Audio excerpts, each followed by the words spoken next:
আজকে আমরা সমাধান করব প্রবাসী কল্যাণ ও বৈদেশিক কর্মসংস্থান মন্ত্রণালয়ের অফিস সহকারী কাম কম্পিউটার মুদ্রাক্ষরিক পদে আসা অঙ্কগুলো। প্রথম প্রশ্নটা ছিল 500 মিটার লম্বা একটি ট্রেন 30 কিলোমিটার ঘন্টা গতিতে চলছে। 250 মিটার লম্বা একটি স্টেশন অতিক্রম করতে ট্রেনটির কত সময় লাগবে? এখানে বলা হয়েছে 250 মিটার লম্বা একটি স্টেশন অতিক্রম করতে ট্রেনটির কত সময় লাগবে। তো 250 মিটার একটি স্টেশন অতিক্রম করতে হলে ট্রেনটিকে তার নিচের দৈর্ঘ্য এবং স্টেশনের দৈর্ঘ্য অতিক্রম করতে হবে। ধরা যাক এখানে দেয়া আছে স্টেশন হচ্ছে এটি, এর দৈর্ঘ্য হচ্ছে 250 মিটার, আর ট্রেন হচ্ছে এটি, আর এর দৈর্ঘ্য দেয়া আছে হচ্ছে 500 মিটার। তো যদি এই ট্রেনটিকে এই স্টেশন অতিক্রম করতে হয় তাহলে এই ট্রেনটিকে এখানে যেতে হবে, এই ট্রেনের লাস্ট প্রান্ত হচ্ছে এখানে থাকবে, অর্থাৎ এই ট্রেনটি এখানে যেতে হবে। তো এখানে যেতে হলে এই ট্রেন অতিক্রম করতে হবে 250 মিটার প্লাস হচ্ছে 500 মিটার। তো আমরা এখানে লিখতে পারি যে সুতরাং ট্রেনটিকে মোট অতিক্রম করতে হবে 500 প্লাস হচ্ছে 250 মিটার, অর্থাৎ 750 মিটার।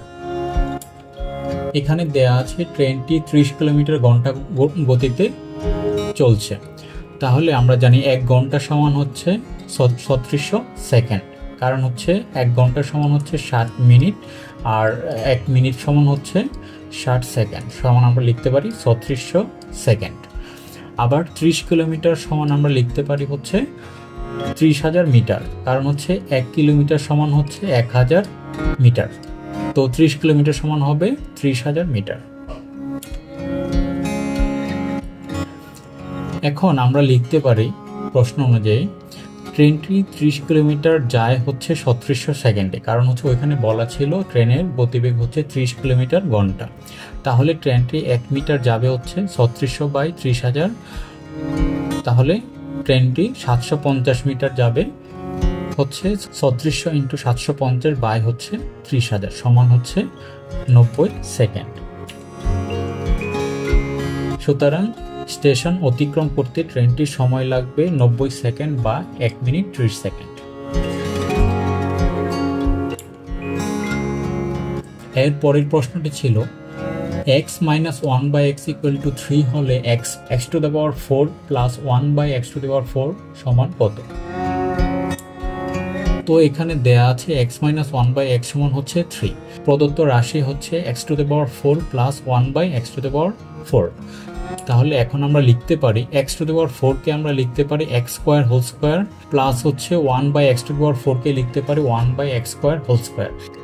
এখানে 1 এর উপরেও স্কয়ার ব্যবহার করা হয়েছে যাতে সহজেই সূত্র ব্যবহার করা যায়।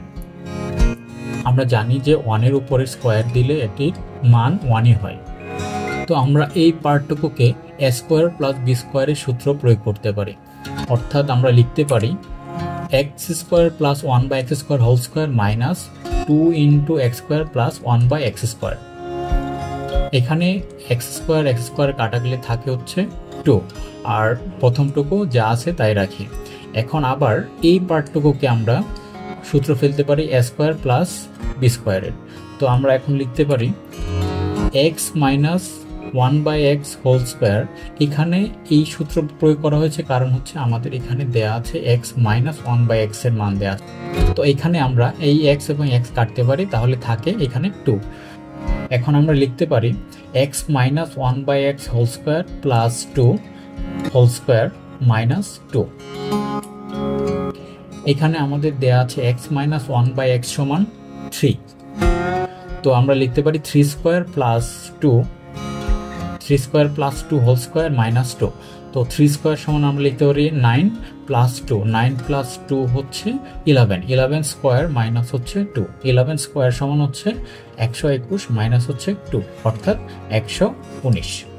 অর্থাৎ x⁴ প্লাস 1/x⁴ এর নির্ণয় মান হচ্ছে 119। এর পরের প্রশ্নটি ছিল একটি দ্রব্য 378 টাকায় বিক্রয় করলে যত ক্ষতি হয় 450 টাকায় বিক্রয় করলে তার 3 গুণ লাভ হয়, দ্রব্যটির ক্রয় মূল্য কত? মনে করি দ্রব্যটি ক্রয় মূল্য হচ্ছে x টাকা। তো যখন 378 টাকায় বিক্রয় করে তখন ক্ষতি হয় হচ্ছে x মাইনাস 378। এখানে যেহেতু ক্ষতি হয়েছে যার কারণে ক্রয় মূল্য বেশি হবে, যার কারণে আমরা ক্যালকুলেশনের সুবিধার্থে ক্রয় মূল্যটা আগে রাখলাম। আবার 450 টাকা যখন বিক্রয় করে তখন লাভ হয় হচ্ছে 450 মাইনাস x। এখানে 450 প্রথমে রাখা হয়েছে কারণ হচ্ছে যেহেতু লাভ হয়েছে যার কারণে বিক্রয় মূল্য বেশি হবে। আমাদের এখানে বলা হয়েছিল 378 টাকায় বিক্রয় করলে যত ক্ষতি হয় 450 টাকায় বিক্রয় করলে তার 3 গুণ লাভ হয়। অর্থাৎ আমরা লিখতে পারি 450 মাইনাস x ইকুয়াল টু হচ্ছে 3 ইন্টু এক্স মাইনাস 378, বা লিখতে পারি এখানে 3x মাইনাস 1134 ইকুয়াল টু হচ্ছে 450 মাইনাস হচ্ছে x। এখানে বাম পাশের পার্টটুকু আমরা ডান পাশে নিয়ে নিলাম এবং ডান পাশের পার্টটুকু আমরা বাম পাশে নিয়ে নিলাম। এখন আমরা লিখতে পারি 3x প্লাস x। এই xটাকে আমরা বাম পাশে নিয়ে আসলাম, তাহলে চিহ্ন পরিবর্তন হয়ে যাবে, মাইনাস ছিল এখন প্লাস হয়ে যাবে। তো 3x plus x equal to হচ্ছে আমরা লিখতে পারি 450, আবার 1134কে আমরা ডান পাশে নিয়ে নিলাম যার কারণে চিহ্ন হয়ে গেছে প্লাস। তো আমরা লিখতে পারি 450 প্লাস হচ্ছে 1134, অথবা 4x ইকুয়াল টু আমরা লিখতে পারি 1584, বা x ইকুয়াল টু পারি 1584 বাই হচ্ছে 4, অর্থাৎ x ইকুয়াল টু হবে 396, অর্থাৎ দ্রব্যটির ক্রয় মূল্য হবে 396 টাকা। এর পরের প্রশ্নটি ছিল একটি শ্রেণীতে যতজন ছাত্র আছে প্রত্যেকে তত টাকা করে দিলে মোট 6561 টাকা হয়, ছাত্র সংখ্যা কত হবে? তো প্রথমে ধরি শ্রেণীর ছাত্র সংখ্যা হচ্ছে x জন। তো এখানে বলা হয়েছে যতজন ছাত্র ছিল তত টাকা করে দিল, তাহলে যেহেতু ছাত্র সংখ্যা x, প্রত্যেকে টাকাও দেবে x টাকা করে। তো প্রশ্ন মতে আমরা লিখতে পারি মোট চাঁদার পরিমাণ হবে ছাত্র সংখ্যা ইন্টু হচ্ছে প্রত্যেকে দেয়া টাকার পরিমাণ। যেমন ধরা যাক একটি ক্লাসে 5 জন ছাত্র আসে, 5 জন ছাত্র থাকলে যদি প্রত্যেকে 2 টাকা করে দেয় তাহলে আমাদের মোট চাঁদার পরিমাণ হবে 10 টাকা। কিভাবে পেলাম? ছাত্র সংখ্যা ইন্টু হচ্ছে প্রত্যেকে দেওয়া চাঁদার পরিমাণ। এখানে একে অপর লেখা হয়েছে ছাত্র সংখ্যা ইন্টু হচ্ছে প্রত্যেকে দেওয়া চাঁদার পরিমাণ। তো আমাদের এখানে মোট টাকার পরিমাণ দেওয়া আছে 6561 টাকা, অর্থাৎ x into x equal to হচ্ছে 6561 টাকা।